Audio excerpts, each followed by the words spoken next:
Good morning. We wanted to revisit the subject that we first covered here in February, now that we have the 2023 GDP full year data. For some background, China has urbanized and industrialized very rapidly over the past several decades, and over 800 million people in China have been lifted out of extreme poverty and into comfortably middle class. However, the population of China is 1.4 billion, so that still leaves a lot of people in a lot of places, and there is still a lot of work yet to do. And it's apparent when we travel across the country. In the big coastal cities like this one, it's a modern city in almost every respect. But in rural China, it's a different story. And the economic policy of the national and provincial governments in China is to reduce these imbalances. We know that the factories are moving, and it is true that in a handful of industries, factories are being moved from China to Vietnam or China to Mexico to get around the tariffs. But those are a minority, a small minority of what's really happening in the supply chains. What's actually happening is that tens of thousands of factories are moving from Chinese coastal provinces to provinces in the interior of China. Meantime, the coastal provinces are moving up in the value chains by producing even higher value-added products. Our financial papers do a pretty good job of covering these moves and events, while our mainstream press on the whole is doing a lousy job of it. China is actually becoming more dominant in manufacturing and production, not less. And whatever growth happens to be showing up in Mexico or in Vietnam, it is dwarfed by the increases in the interior provinces of China. China is a manufacturing and export economy, and when the factories move, naturally the factory production and the exports move with them. So where are they? Here's a chart that shows the big picture. 2018 is where we start everyone in the same place at 100. Coastal China, India, Mexico, inland China, and Vietnam. This is percentage change over the 100 baseline from 6 years ago. Orange and red then are both China, and they're both way up. Coastal China is up 45% or so, but interior China has about doubled. Mexico and India have both grown as much as coastal China since 2018. Vietnam is slightly ahead of them, but remember that Vietnam's factory increases are primarily Chinese companies moving final assembly there to avoid the tariffs. So that graph is the percentages. The actual numbers are here. The interior provinces of China exported $630 billion, more than India, more than Mexico, more than Vietnam. And exports are growing faster as well. Global companies are saying they want alternatives to Chinese supply chains, but they're not really doing anything about it. And that's the problem. Most of our media report that our top companies are cutting China out of their supply chains. But it's only the financial press, like Bloomberg and FT, Wall Street Journal, Reuters does a good job. They actually dig into the numbers. They conclude, no, that's not really happening. Nobody's really doing it. And so consumers of most media don't really know what's going on.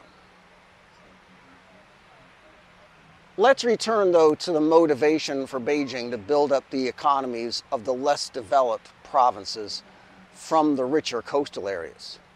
These data are through August of 2023. Now we've got the full year GDP figures in, and they mirror what our financial papers are reporting. In the first half of 2023, China's GDP grew by 5.5%. Any province in green is over that number, 5.5, and dark green is a lot higher. Tibet and Hainan are seeing high rates of growth, Xinjiang, Ningxia, and so on. For the final full year, China's economy grew by 5.2%. Tibet's final number was 9.5% growth, Hainan 9.2%, Ningxia again at 6.6%, Shandong at 6%. So Shandong, this is the first coastal province on that chart. Zhejiang also at 6% there on the coast, Jiangsu also. The rule of 72 is a good economic tool. and it approximates compound growth over time. It tells you how long it takes an investment to double, for example, given compound growth rates. So, for example, Shandong GDP growth is 6%. 72 divided by 6 is 12. So if Shandong continues to grow at 6% per year, the economy here in Shandong province will double in 12 years. That's the rule of 72. Remember, too, that the population of China is no longer growing. It peaked a few years ago, so all of this compound growth is being spread out over a fixed population. This is an interactive map which shows GDP per capita. That's per person gross domestic product. For example, let's look at Hainan province. Hainan is one of the less developed provinces, has per capita GDP of 66,000 renminbi per year, which is just under $10,000. But Hainan is growing at 9.2%. Rule of 72, 72 divided by 9 is 8. So the economy of Hainan will double in size in about 8 years at current rates. And this is something that is tangible. When you visit there, you can see it. If you live there, you can feel it. Hainan's standard of living per person has improved 50% or so in just 4 years. Now, an important feature of China's economic policy is the top-down management of it. Each year, the respective provinces are given growth targets. Here are the top 10 for 2024, that's this year, ranked by total GDP. Guangdong province includes Guangzhou and Shenzhen and the global electronics industry and a score of others. It's also their biggest province by population. Guangdong's growth in 2023 was 4.8%, and they're guiding higher for 2024 at 5%. Shandong grew at 6% last year, and they're guiding a little lower for this one to about 5%. Henan province is forecasting a big jump from 4.1 to 5.5 for this year. Same with Hunan, going from 4.6 to about 6. So looking for Hainan again for this year, they have guided lower to around 8%. So the rule of 72 divided by 8 is 9. So a doubling in 9 years, which is a slight slowing compared to last year. But that's still a dramatic improvement year over year. I've been in China for 12 years, and in those 12 years, China's economy has more than doubled in size. In lots of areas, the economy has grown much faster than that even, in real terms. Factories have moved, industries have moved. And areas I visited 10 years ago that were poor and undeveloped, they're not undeveloped anymore. As fast as Vietnam and Mexico and India are industrializing, rural China is industrializing even faster, a lot faster.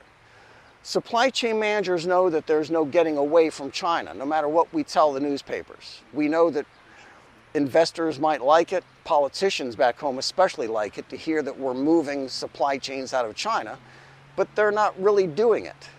Lots of factories are moving around, to be sure, but they're not really closing here and opening in Mexico. They're opening 400 miles that way. This is Mount Emei in Sichuan province. Be good.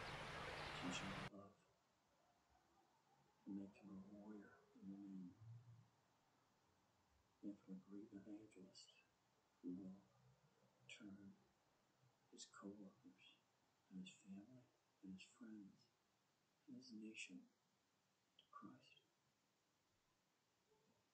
Together we lift up the people of Asia. We pray that your Spirit is poured out, that 1 billion people are saved and brought to faith in Jesus Christ. We pray that you bring mentors and disciples, family,